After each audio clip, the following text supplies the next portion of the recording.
Hello again. So now what we're going to do is we're going to solve this one using the quadratic formula. Now it's a fun fact that this is also factorable, okay? One way we could see that is if we were to use the discriminant, we would find that it has a positive value and that moreover it's a perfect square, okay? But we're not going to do that right now. Right now we're going to use this as an example of how we can solve this using the quadratic formula. Okay. The result that the quadratic formula will give us, which is of course as before it will be the same as the solution we would get by factoring, is going to be nice in the sense that it's going to be fractions of integers. In other words, they're going to be rational, they're going to be very nice answers. Okay.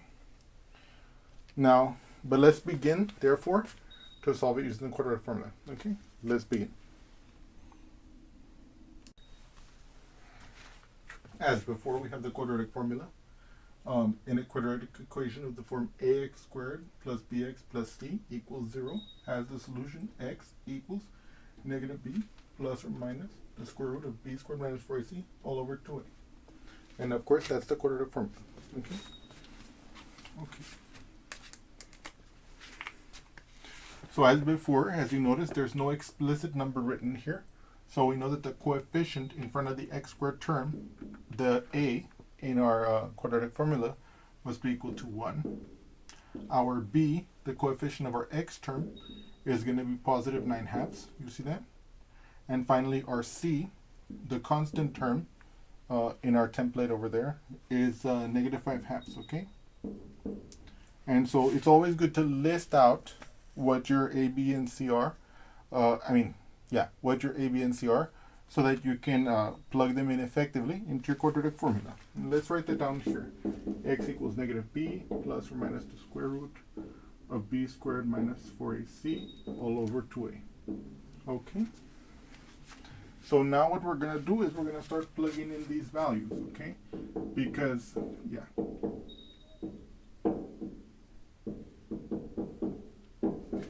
Okay, so for example, here, let's do that very carefully here and very neatly. So, by the way, so with a problem like this, you're going to see the advantage of writing your work as neatly as possible because it's going to minimize the chance that you're going to make mistakes that occur when you misinterpret what you're writing. Sometimes I'll see students, they'll write their work in a super compact fashion, and the different lines start to superimpose themselves upon one another. And then, of course, it's easy to make mistakes because you'll lose track of where you are in the calculation. Okay, so over here, the b is 9/2.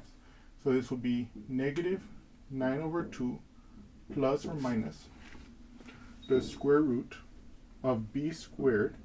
In this case, 9 over 2 squared minus 4 times my a, which is just 1, times my c, which is negative 5/2. Okay? And that is all divided in this case by 2a, or in other words, 2 times 1. So the first thing that I'm going to do here is I'm going to try to calculate what is going on inside of this square root house. Okay? So let's do that over here together. Okay? So it's going to be 9 over 2, okay, squared minus 4 times 1 times negative 5/2. Okay. So first of all, if we look at this as an expression, which it is, of course, it's an algebraic expression, even though it doesn't have any variables, or at least we should say it's an arithmetic expression, right? So the first thing we have to realize is that the order of operations holds. And what does that mean? That means that the first thing we have to do is we have to do any parentheses. If we look at any of these parentheses, they're already as simplified as they can be, right? There's nothing we can do in here to make the negative 5/2 simpler than negative 5/2. There's nothing we can do in here to make the 1 simpler than 1. And there's nothing in here that we can do to make the 9 over 2 simpler than 9 over 2. We could conceivably divide the 9 divided by 2 and the negative 5 divided by 2, but you will see that that will not help us in this regard. Or at least it'll look better the way that I'm going to do it. Okay? So having already taken care of the possibility of simplifying the parentheses, what we're then going to do is we're going to square it. Okay? Okay. So, or in other words, I'm going to carry out the exponent. In this case, that means we're going to square this term first. Now, what does it mean for 9/2 to be squared? For 9/2 to be squared, that means that I'm going to multiply the 9/2 times itself, 9/2. And if it had been cubed, it would have been 9/2 times 9/2 times 9/2, etc. You get the idea. And then here, what is 9/2 times 9/2? The product of two fractions is the fraction whose numerator is the product of the numerators of the fractions being multiplied. In this case, 9 times 9, which is 81. And whose denominator is the product of the denominators of the fractions that are being multiplied. In this case, 2 times 2, which is 4. Okay. And also, I know that I can rewrite this fraction 4 as the fraction 4/1, and this fraction, this number 1, as a fraction by saying it as 1/1. Okay. So what I can see now is that I can have 81/4 minus 4/1 times 1/1 times negative 5/2. Okay. So let me step back here a little bit and make a brief comment on what I had said earlier, because I think this is an important point that I often don't make and that I just want to drive home a little bit here. When I was using the order of operations, I said that the first thing we do is we simplify what's inside the parentheses. And it's incontrovertible that the 1 in this parentheses could not be simplified. But it is true, as I commented afterwards, that you could in fact divide the negative 5 by 2, and you could in fact divide the 9 by 2. In this case, you would get like 4.5. This one you would get 2.5, negative 2.5, right? In this case, because it's negative divided by positive. But so here I want to make a very explicit point. There are occasions where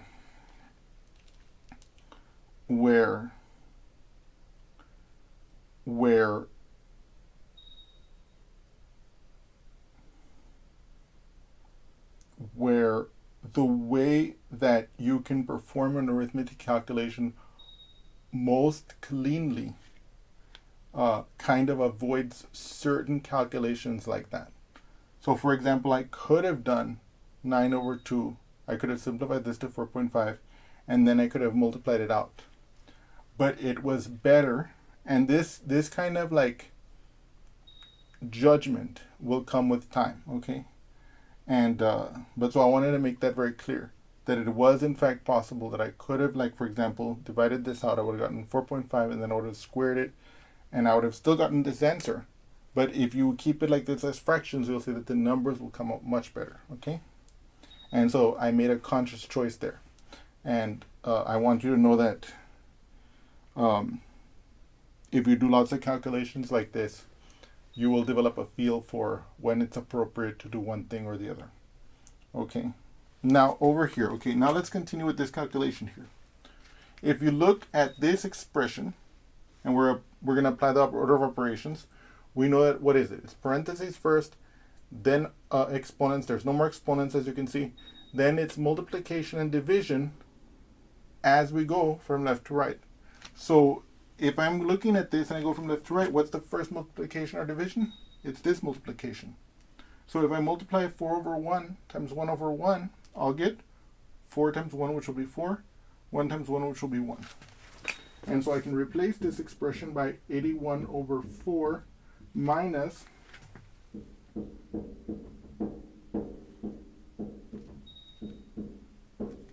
this, because I did this multiplication, and of course the product of these two fractions gave me 4 times 1, 4 is the numerator, 1 times 1, 1 is the denominator. Likewise, the next thing that's going to need to be done is these two fractions here are going to need to be multiplied. So what is that going to give us? That's going to give us 81/4 minus, what's 4 times negative 5? Negative 20, right?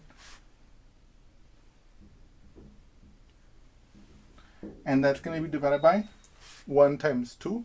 What is 1 times 2? 2. So I now have the situation where I have only this subtraction left to do, right? But so one of the things I also want you to notice here is I have here a minus minus. So that's going to become a plus, right? So I can rewrite that here. This is going to be 81 over 4 plus 20 over 2. Now look at what's happening here. I observe here that they don't have the same denominator. So I'm going to have to fix that before I can add them together. Now it just so happens that I know I can multiply 2 by 2 to get 4. So that means that I'll be able to, I won't have to multiply both of these fractions by a fraction to get the equivalent fractions to add them, right? I'll only have to multiply one fraction by something. Okay. Now what is this something?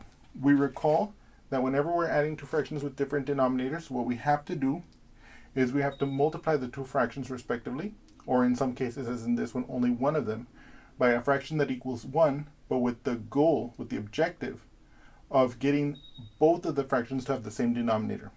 Because when we have the two fractions with the same denominator, that's when we can add them. In this case, I know that 2 times what will give me 4? 2 times 2, right? So I'm going to multiply the top and bottom of this by 2.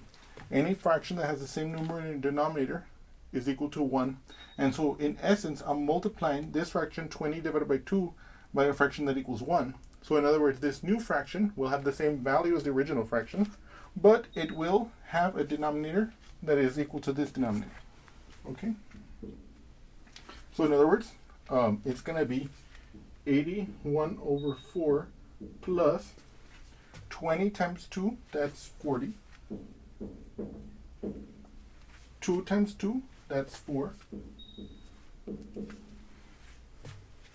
Now look, if I have 81 plus 40, that's going to be 121, okay? And of course the denominator, we keep the denominator, right? Because whenever we add two fractions with the same denominator, we add the numerators and keep the denominator, okay? So now that we have done that calculation, we are now able to rewrite this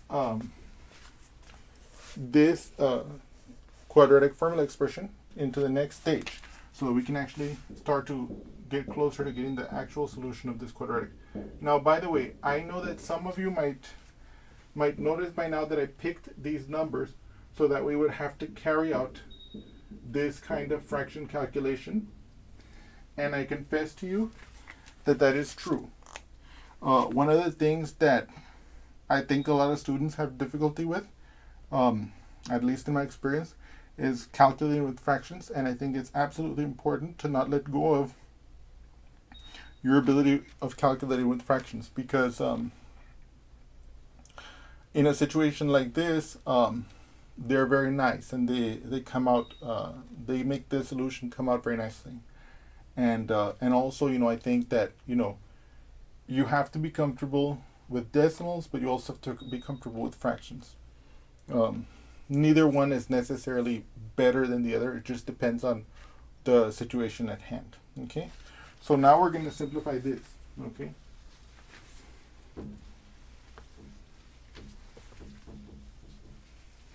Okay, let's simplify this together. Okay. So what we can do, what we can do here, we have the square root. So, okay, let me also make a comment here that if you notice 2 times 1 is 2, that's why that is the case here. This is just replaced by that, and everything else is just as it was before, okay? Yeah. Now, what's going to happen with this? How can we take the square root of a fraction? Well, if you have a square root of a fraction of two positive terms, such as this fraction here, this will be the same as the square root of 121 divided by the square root of 4. Okay, and let me write that explicitly here. This is going to be negative 9 over 2 plus minus the square root of 121 over the square root of 4, all divided by 2. And of course, if you know your multiplication tables, then you know that 11 squared is 121. And you know that, of course, 2 squared is equal to 4. And so you can see that this will become 11 divided by 2. So in other words, x will equal to negative 9 over 2 plus minus 11 over 2 over 2. Okay? And so finally we're at the point where we can figure out what the two solutions are going to be. Okay? So I'm going to take negative 9 plus 11, negative 9 over 2 plus 11 over 2 divided by 2. Okay? Okay. So here we're going to have negative 9 over 2 plus 11 over 2 divided by 2. Now here, if you notice in the numerator, they have the same denominator, so I can just add the numerators. In this case, negative 9 plus 11 is going to be positive 2 on top, right? Because 11 minus 9 is 2. So 2 over 2 on top. And that's going to be divided by 2. Now, if you look at this, on top, what is 2 divided by 2? 2 divided by 2 is 1. So this becomes 1/2. Okay? What about the bottom? Negative 9/2 minus 11/2 divided by 2.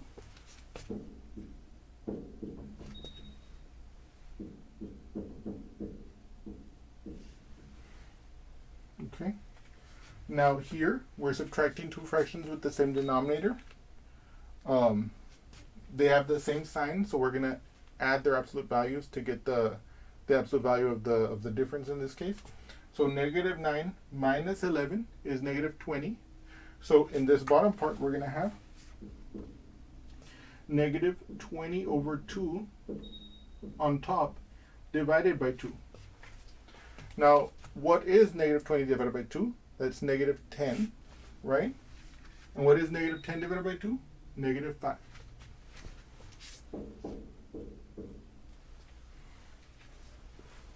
And so what we claim now, what we claim is that our solutions are positive 1/2 and negative 5.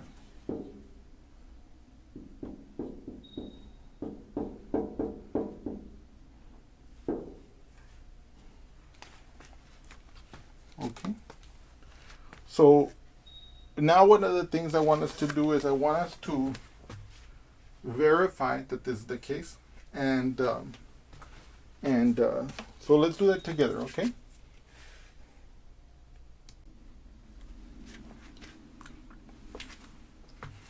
Now,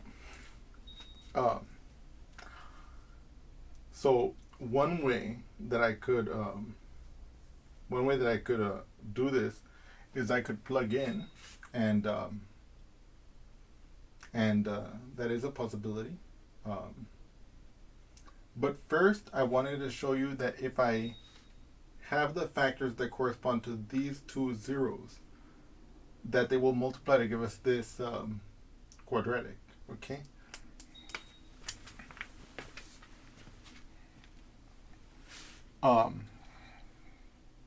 Okay. So for example, what am I saying here? And by the way, the reason why I'm so excited about this is that you guys are going to get to see basically how I put this problem together. And also you're going to get to see that even though it didn't look like it could be factored like that easily, that it actually could be. I may decide that it's appropriate to let you guys try to factor it also. And there's a little thing that could be done there, but that'll be for later. Okay. Anyway, having said that, if I had, okay. What I'm about to use is something, okay. So I claim that if I want to if these were the zeros, then the factors would be like this. It would be x minus 1/2 and x plus 5, right? Because if I took x equals 1/2, it would make this term 0, which would make this whole product 0. And if I took the negative 5 plus 5 would make this term 0, and therefore this product, whatever it is, would be 0. Okay? Now, so let me also make a little brief point here that's going to be more relevant later, but it's kind of important, okay? And so let me write that down first here before we continue. So I was kind of hesitant about including this like little language here because we haven't really used this language yet, but I'm going to insert it here just as a preview of a formalization of what we were just doing. So here I was kind of arguing by analogy that this would be the factorization we would expect if we had these zeros, basically working back with what we've seen before. When we would factor it, we would set the terms equal to 0, and then that would give us the solutions of the equation in the case that they were factorable. And so it's actually going to turn out later that this is one of the important properties of polynomials, okay? And it has a name, and it's good to know this, okay? And let me just preview this by saying that quadratics like this are polynomials, okay? So, but in general, and we're going to talk about this later, so I'm just going to mention it once. I'm going to show how it ties in here, and then we're not going to talk about this again, or if we do, we're going to mention it basically very delicately, very superficially until we use it in depth, which will be much later. Okay, so here, the factor theorem. If f of x is a polynomial and f of r is equal to 0, then x minus r is a factor of that polynomial. Okay, let me write that down here, of that polynomial. Sorry about this being all jumbled in the side here. Okay. So here what I'm claiming is that this is my polynomial, so my f, so this, to use the notation of the factor theorem, I'm claiming that f of x is equal to x squared plus 9 over 2x minus 5 halves. And what I'm claiming is that if f of r equals 0, that x minus r is a factor. And so in other words, if these actually do make this equal to 0, then for example, x minus 1/2, right? And x minus negative 5 halves would become x plus 5 halves. So this would be these would be the two factors corresponding to these roots. Okay. So now what I'm going to do is I'm going to multiply them out. Okay. So x times x, that's x squared. X times 5 is plus 5x. Negative 1/2 times x is minus 1/2 x. And then negative 1/2 times positive 5 is negative 5 halves. Right? Now, what I need to do is I need to combine these two terms. How do I combine these like terms? By basically adding the coefficients. Or to be more technical in this case, subtracting them because it's subtraction. So 5 minus 1/2, what is that? Well, this is a whole number, this is a fraction. I don't know what to do, right? So what I'm going to do is I'm going to take the 5 and I'm going to rewrite it as a fraction. I'm going to set it as the numerator and 1 is the denominator, and then I'm going to subtract 1/2 from that, like this. But now, I need to put them in the same denominator. I can see in this case that 1 can be multiplied by 2 to give this. So what I'm going to do is I'm going to multiply this fraction by a fraction that equals 1, but that will cause the denominator of this product to be 2. So in other words, what will that be? That will be 2 over 2. Now watch this. This first fraction, what is it? 2 times 5 is 10. 2 times 1 is 2. Minus 1/2. And of course this 10 over 2 minus 1/2, I can subtract the numerators, I get 9 over 2. And now you can see that this equals to this, which equals to x squared plus 9 over 2x minus 5 halves. And you can see that that's precisely this. Okay? So indeed, what I've just shown is that this is the factorization of that. And we can see very clearly that if we take the x value 1/2, it makes this factor 0, which makes the whole quadratic 0. And if we take the value of x equals negative 5, it makes this factor 0, and that makes the whole quadratic 0. Okay? And therefore it makes this 0, because this is algebraically identical with this. What? So that's another little point that we're kind of not talking about too much about. What does it mean when we're factoring stuff like this? What we're basically doing is we're making identities. This is algebraically 100% equivalent to this. But from this, we can see valuable information about this quadratic that we couldn't see in this form. And so that's why we factor it like this, because here we can read off the zeros. Okay? Anyway, And of course, if you want to, and I encourage you to do so, you can actually plug in the 1/2 in here, simplify it, see if it gives you 0. And the same thing with the -5. Plug it in here and see if it gives you 0. In any case, I will see you next time, and I hope you've enjoyed this example. Thank you.